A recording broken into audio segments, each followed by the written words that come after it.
à tous nos croque-lecteurs. Bonne année, bonne santé, mais surtout plein de bonnes lectures et nous sommes là pour vous aider dans vos choix. Aujourd'hui, pour la rentrée de notre émission, nous aurons sur le plateau Maëva qui nous présentera La mort parle tout bas. Ensuite, ce sera au tour de Manon de nous présenter dans la rubrique Réchauffée, #bleu, écrit par Florence Hinkel. Enfin, Lucie nous chroniquera le recueil de nouvelles non à l'intolérance. Maëva, peux-tu nous présenter le roman dont tu vas nous parler ? Salut à tous, j'espère que vous avez passé de bonnes fêtes de fin d'année et je vous souhaite plein de bonheur pour 2016. Aujourd'hui, c'est le roman historique La mort parle tout bas de Brigitte Copin qui aura la chance d'être ma première chronique de 2016. Ce livre est publié aux éditions Scrinéo. Peux-tu résumer ton livre pour nos croque-lecteurs ? En 1524, à la cour de François Ier, tout va bien. Mademoiselle de Rieux a été invitée par le roi pour faire partie des demoiselles d'honneur de sa compagne.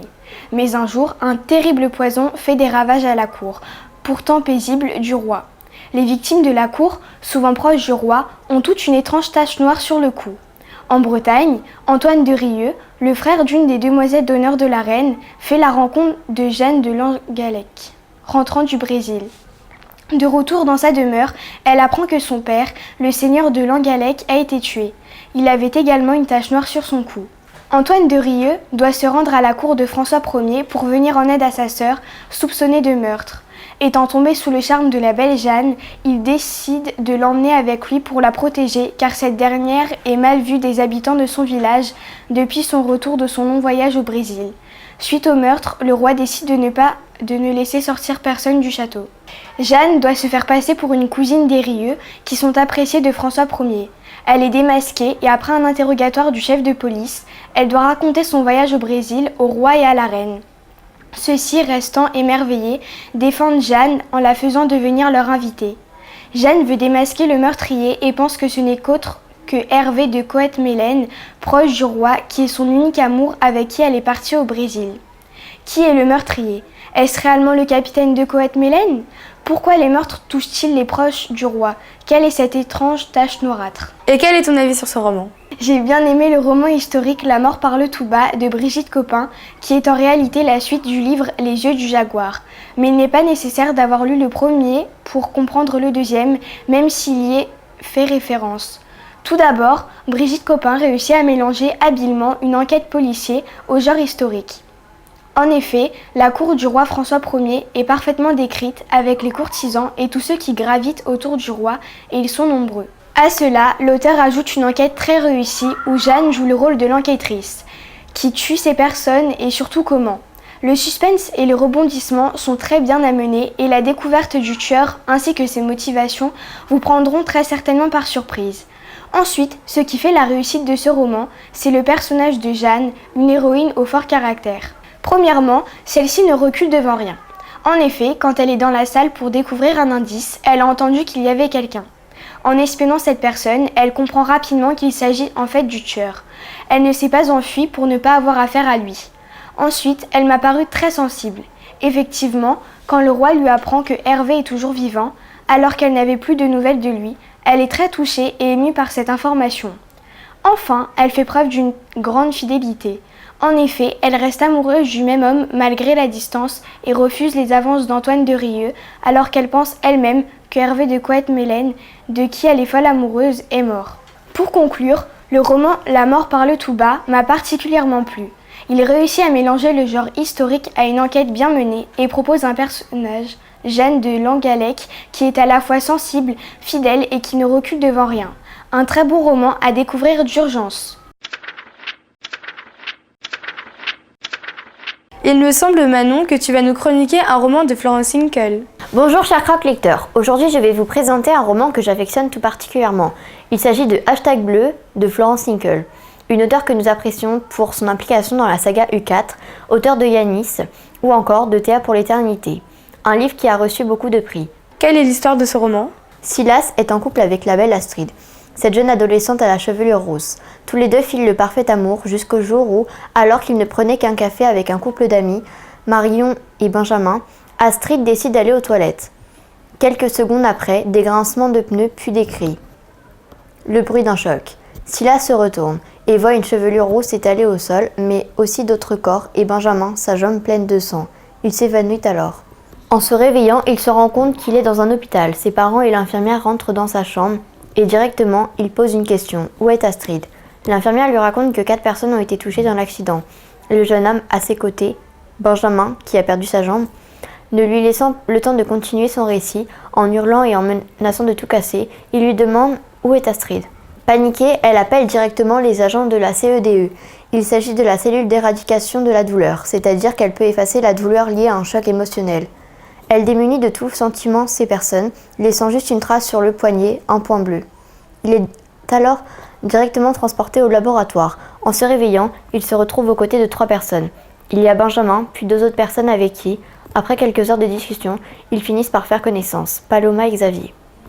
Ils ont tous les 4 été oblitérés à cause de l'accident. En rentrant chez lui, il retourne dans sa chambre. Ses moments passés avec Astrid refont alors surface.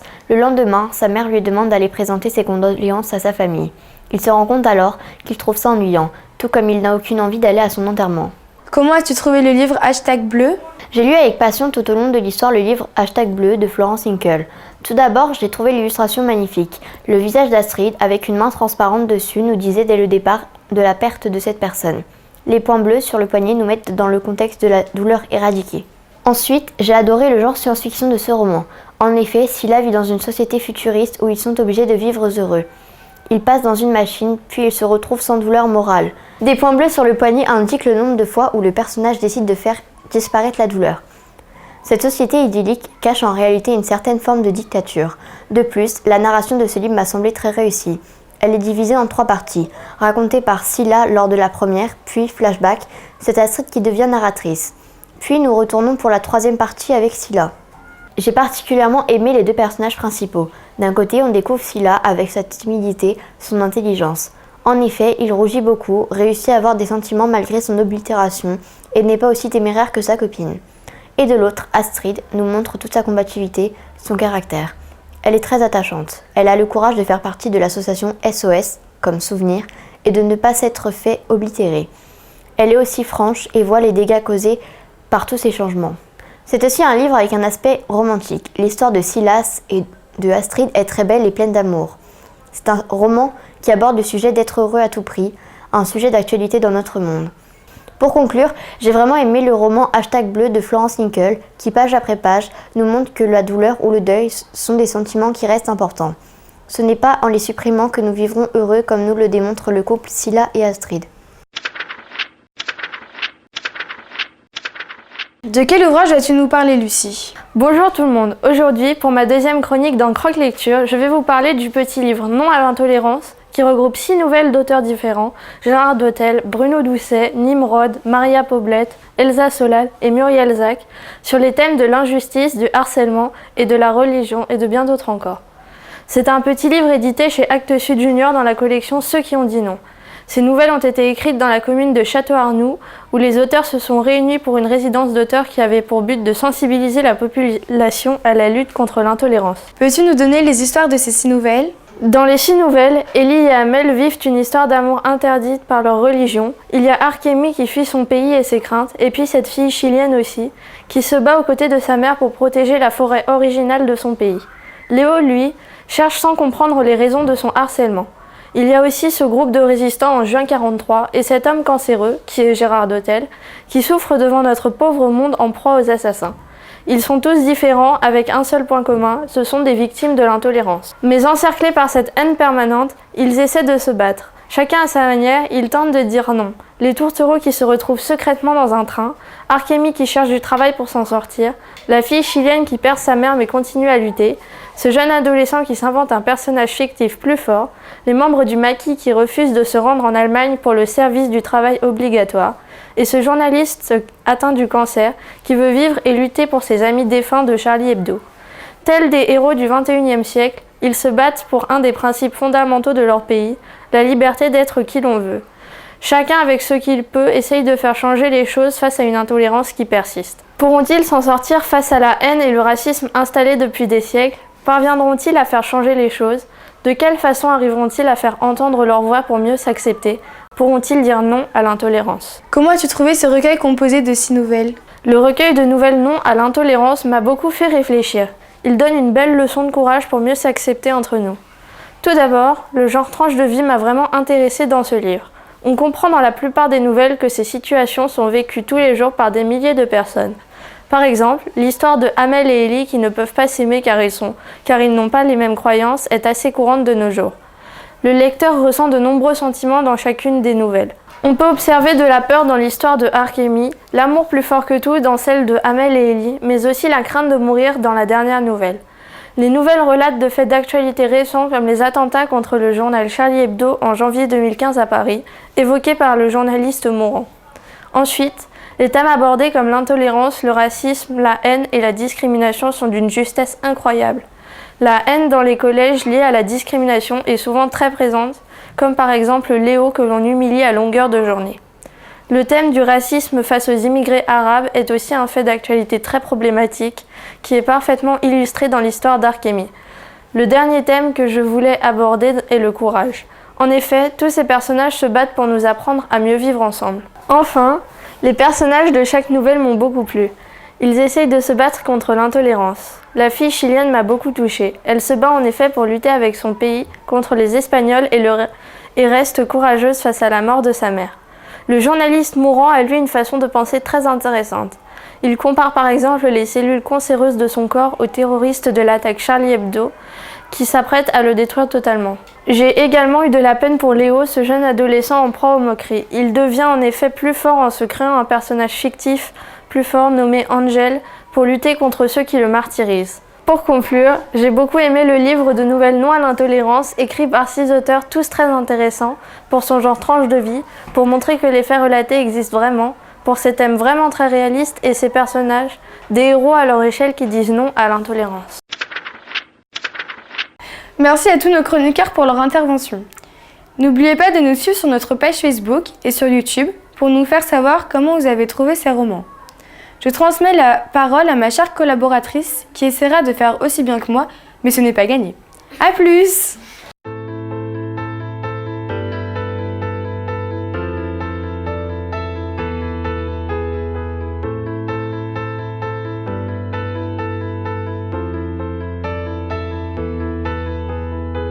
Qui nous présentera... Ah!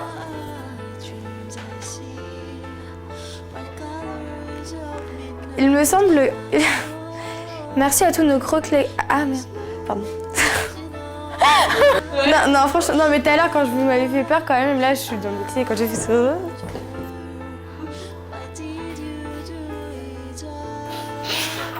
Je transmets la parole à ma chère collaboratrice.